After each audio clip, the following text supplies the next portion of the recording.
राधे राधे। कार्तिक पूर्णिमा और इसके महत्व से जुड़ी धार्मिक मान्यताएं आज मैं इसके बारे में आपको जानकारी दूंगी। अगर आपको यह वीडियो अच्छा लगेगा तो प्लीज़ इसे लाइक और शेयर करना। पंचांग के अनुसार कार्तिक पूर्णिमा की तिथि 26 नवंबर को शाम 3:53 से शुरू होगी और 27 नवंबर को 2:45 पर समाप्त होगी। सनातन धर्म में उदया तिथि मान्य है।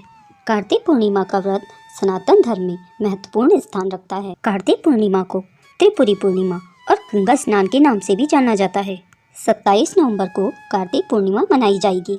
कार्तिक पूर्णिमा से जुड़ी कुछ पौराणिक कथाएं हैं, आइए जानते हैं वो कौन सी हैं। कार्तिक पूर्णिमा के दिन भगवान शिव ने त्रिपुरासुर नामक राक्षस का वध किया था, जिससे देवगण बहुत प्रसन्न हुए और भगवान विष्णु ने शिव जी को त्रिपुरारी नाम दिया, जो शिव के अनेक नामों में से एक है। कार्तिक पूर्णिमा के दिन महादेव ने प्रदोष काल में अर्धनारीश्वर के रूप में त्रिपुरासुर का वध किया। उसी दिन देवताओं ने शिवलोक यानी काशी में आकर दीपावली मनाई। तभी से यह परंपरा काशी में चली आ रही है। माना जाता है कि कार्तिक मास के इस दिन काशी में दीप दान करने से पूर्वजों को मुक्ति मिलती है। मत्स्य अवतार भगवान विष्णु के 10 अवतारों में पहला अवतार मत्स्य अवतार माना जाता है। धार्मिक मान्यता है कि भगवान विष्णु ने प्रलय काल में वेदों की रक्षा के लिए कार्तिक पूर्णिमा के दिन मत्स्य रूप धारण किया था।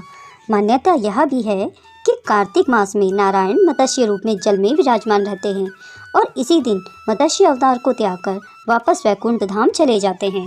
पौराणिक मान्यताओं के अनुसार महाभारत का महायुद्ध समाप्त होने पर पांडव इस बात से बहुत दुखी थे कि युद्ध में उनके सगे संबंधियों की असमय मृत्यु हुई। अब उनकी आत्मा की शांति कैसे हो। पांडवों की चिंता को देखते हुए भगवान श्री कृष्ण ने पांडवों को पितरों की तृप्ति के उपाय बताए।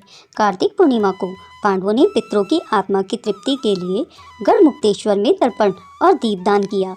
इस समय से ही गढ़मुक्तेश्वर में गंगा स्नान और पूजा की परंपरा चली आ रही है।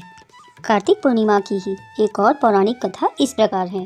पौराणिक मान्यता है कि कार्तिक शुक्ल एकादशी तिथि को देवी तुलसी का भगवान के शालिग्राम स्वरूप से विवाह हुआ था और इसी दिन ही देवी तुलसी का पृथ्वी पर भी आगमन हुआ था।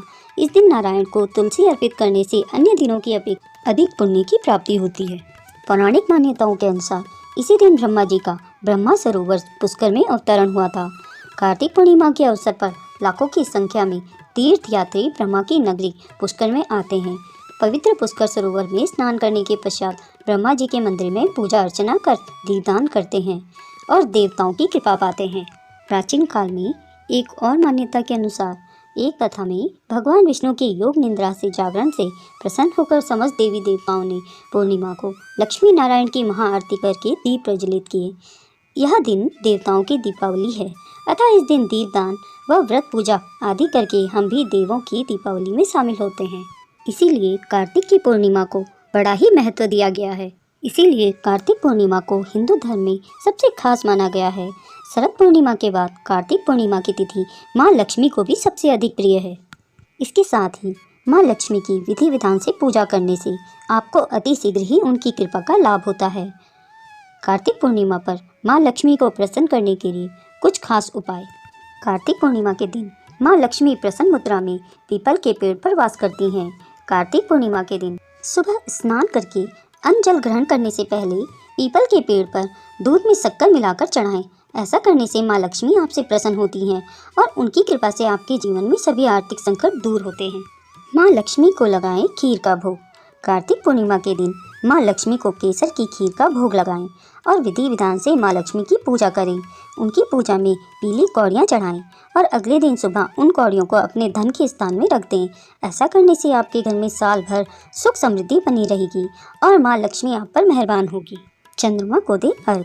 पूर्णिमा तिथि पर चंद्रमा की पूजा करने से आपको विशेष लाभ होता है। चंद्रमा को अर्घ देने से आपको माँ लक्ष्मी की कृपा का विशेष लाभ होगा। इस दिन चंद्रमा को रात में चांदी के लोटे में दूध, जल, शक्कर और सफ़ेद फूल से अर्घ दें। ऐसा करने से आपकी कुंडली में चंद्रमा की स्थिति मजबूत होती है और माँ लक्ष्मी की कृपा से आपको धन की प्राप्ति होती है। कार्तिक पूर्णिमा के दिन अपने घर के मुख्य द्वार पर आम का पल्लव लगाना चाहिए और दोनों तरफ हल्दी से स्वास्तिक का चिन्ह बनाएं। ऐसा करने से आपके घर की तरफ सकारात्मक ऊर्जा आकर्षित होगी और माँ लक्ष्मी के चरण आपके घर में पड़ेंगे। आपके घर में धन, वैभव, ऐश्वर्य बढ़ेगा और आपके परिवार के लोगों की तरक्की होगी। कार्तिक पूर्णिमा पर पवित्र नदियों में जाकर दीपदान करने का विशेष महत्व बताया गया है। मान्यता है कि ऐसा करने से आपको कर्ज से मुक्ति मिलती है और भगवान विष्णु के साथ माँ लक्ष्मी भी आपसे प्रसन्न होती हैं। अगर आपके आसपास कोई नदी नहीं है तो आप घर के ईशान कोण में पूरी रात गाय के घी का दीपक जलाकर रखें। कार्तिक पूर्णिमा के दिन तुलसी के पास दीपक जलाने और उसकी जड़ की मिट्टी का तिलक लगाने से हर कार्य में सफलता मिलती है। कार्तिक पूर्णिमा के दिन भगवान शिव की पूजा करने का भी विधान है। इस दिन शिवलिंग पर दूध, दही, घी, शहद और गंगा जल का पंचामृत चढ़ाने से भोलेनाथ प्रसन्न होते हैं। कार्तिक पूर्णिमा के दिन गंगा यमुना में कुशा का स्नान करने से सौभाग्य की प्राप्ति होती है। हाथ में कुशा लेकर पवित्र नदी में स्नान करें और उसका दान करें। मान्यता है कि ऐसा करने से बीमारियों से राहत मिलती है। दाम्पत्य जीवन को मधुर बनाए रखने के लिए पति पत्नी को कार्तिक पूर्णिमा की रात को एक साथ मिलकर चंद्र देवता का दर्शन और पूजन करना चाहिए। मान्यता है कि इस दिन दूध में शहद डालकर चंद्र देवता को अर्घ देने पर सुखी दाम्पत्य जीवन का आशीर्वाद